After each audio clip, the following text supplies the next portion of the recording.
faculdade não prepara o advogado para atuar com o CPS. Como assim, Denise? Olha só. A faculdade, você fez a sua faculdade de Direito, certo? Quando você faz a faculdade de Direito, apesar de você ter matérias que estão relacionadas à área de CPS, que estão relacionadas à área de plano de saúde, a faculdade, ela nem te informa que existe uma área chamada CPS. É muito mais comum você fazer o curso de Direito e pensar assim, vou entrar na área de Direito Civil Famílias, vou entrar na área de Criminal. Coloca aqui as áreas do pessoal aqui que vocês já atuam. Porque a faculdade, ela te forma ou para você ir para as áreas comuns ou para você ser um advogado generalista. O que significa que você não tem um caminho para você andar por esse caminho e chegar a um destino certo. Então, o que é comum na faculdade? Você cair lá para fazer direito, às vezes você pensa assim, vou fazer direito para mudar minha vida, mas a faculdade, ela não te dá a bússola, ela não te dá o caminho de como você vai se tornar e como você vai se preparar para advogar. Ou seja, se a faculdade ela não te traz essa informação, quanto mais te informar que a área de CPS é uma área altamente rentável para a sua advocacia. Não era muito de se esperar que a faculdade te trouxesse isso. Se ela não te prepara como advogado, não é assim nada abismante, assim, meu Deus do céu. Não. A faculdade, ela não te prepara e quanto mais te ensinar e te mostrar que existe uma área altamente rentável na advocacia, que é a área de CPS.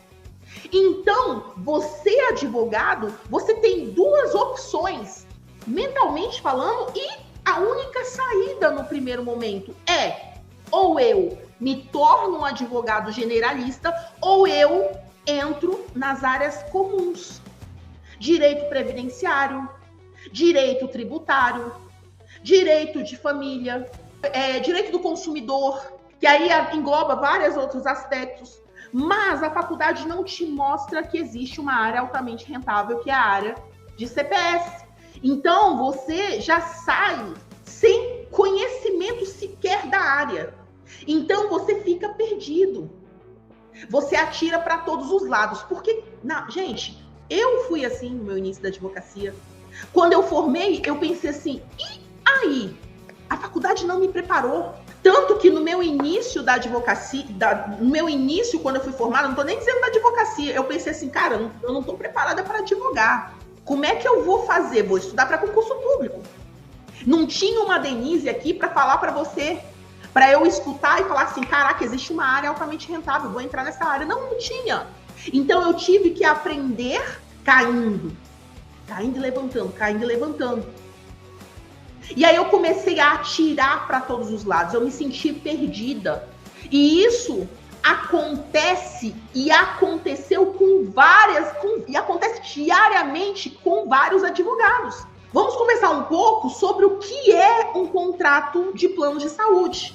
Muitos advogados acham que um contrato é simplesmente um papel que as partes assinam ou dão ok e pronto. Só que quando se fala de um contrato de plano de saúde, nós temos como ponto inicial as partes daquele contrato, que muitas vezes são operadora e quem está dentro do plano de saúde, o usuário de plano de saúde. Muitas vezes é a operadora e a administradora daquele plano de saúde e as pessoas que compõem aquele plano de saúde. Só que eu quero chamar a atenção para você para o conceito de um contrato. Quando eu falo de um contrato, nós temos a percepção de que um contrato é tão somente aquilo que está escrito. Aí você pode me falar, não, Denise, mas o contrato ele também pode ser de uma forma algo verbal. que está verbalizado. Não, é um contrato que foi ali, tá? O que nós falamos também é um contrato verbal também.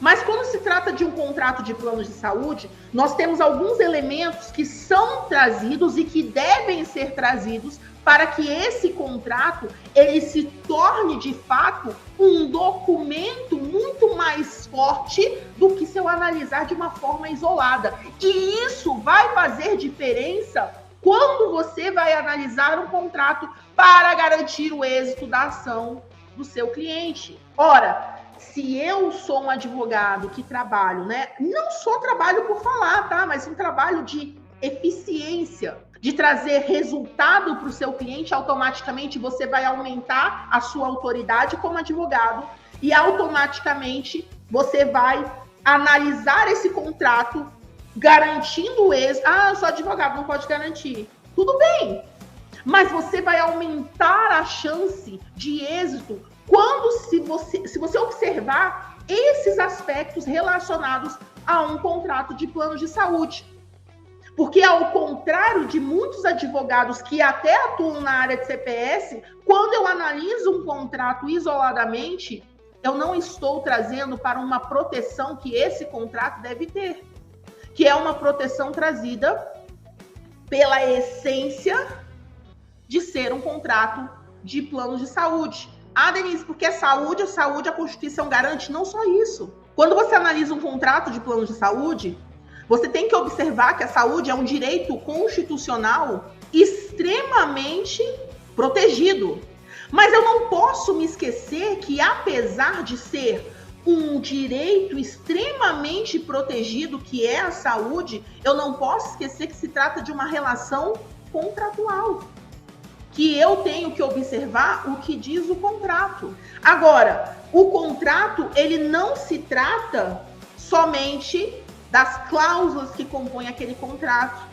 Um contrato de plano de saúde, ele não trata somente do que é estabelecido verbalmente entre a operadora e o usuário. O contrato, ele engloba todo o ambiente relacional do usuário e operadora, de modo que o comportamento de todos os envolvidos estão estabelecidos e são estabelecidos e devem ser introduzidos num contrato como se ele fosse um contrato escrito.